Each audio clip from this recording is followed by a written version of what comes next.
الحمدللہ کسی مسلمان کی جانب ہتھیار وغیرہ سے اشارہ کرنا حرام ہے، چاہے قصدن ہو یا مذاق کے طور پر ہو۔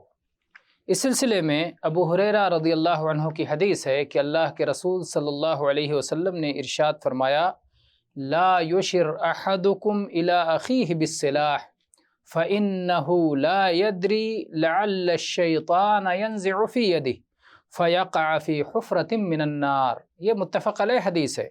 کوئی شخص اپنے مسلمان بھائی کی جانب ہتھیار سے اشارہ نہ کرے، بندوق سے، تلوار سے، نیزہ سے، تیر سے، چاقو سے، کوئی بھی ایسی چیز جو ہتھیار کے زمرے میں آتی ہے، دھاردار چیز ہے جس سے نقصان ہو سکتا ہے، جو چل سکتا ہے اور بھائی کو خطرے میں مبتلا کر سکتا ہے اور خود بھی آدمی اس کی وجہ سے نقصان اور مصیبت میں مبتلا ہو سکتا ہے۔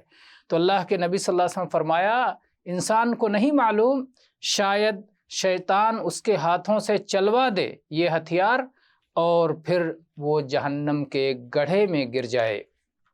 اس سے دیکھیے کہ اسلام نے انسانیت کی تکریم کا اور احترام کا کتنی باریک بینی سے لحاظ کیا ہے، اور کس طرح ہر چھوٹی بڑی چیز اور ہر طرح کے مفاسد سے مسلمانوں کو خبردار کر کے انہیں اس سے روکا ہے۔ اللہ تعالیٰ اسلام کی قدر و قیمت ہمیں سمجھنے کی توفیق عطا فرمائے۔ آمین والحمد للہ رب العالمین۔